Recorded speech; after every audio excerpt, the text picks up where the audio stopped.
karon na alaot tungod sa katalagmang miapo. Kusog nga linog nga 6.9 magnitude miuyog sa Cebu gubang lungsod. Nagrabihan mao ang Northern Cebu, ang bugong mao'y episentro. Daghang patay napalgan sa tig-rescue, nahun-agan sa edipisyo.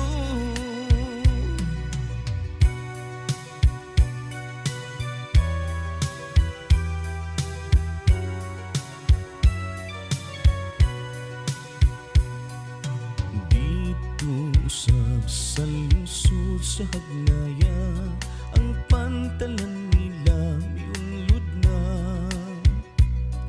Sa tabugon sab susama ang problema, pantalan gipang sanapan na. Sports complex Simbahag Kapalayan, sa San Remigio nangapukan. Daghang samdan ug daghang nangakapsan, sa kinabuhi kay nadatugan.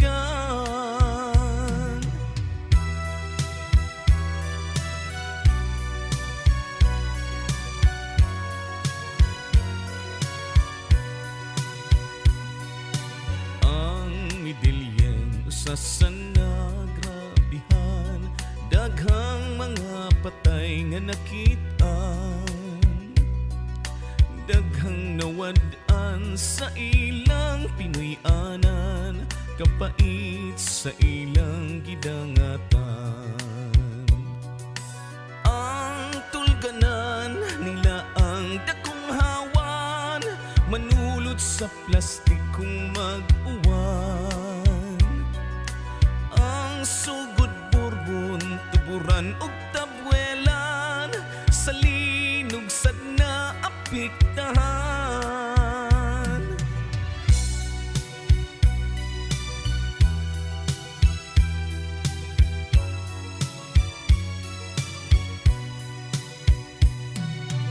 Ang kahimtang ditos daan bantayan, nahugno ang ilang simbahan.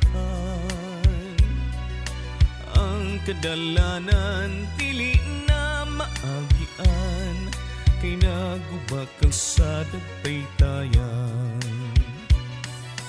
Ug dito sa isla sa bantayan, natumpag puro sa simbahan. Kung unsay dangatan nato ning kalibutan, ang Diyos na ang nasayod ning tanan.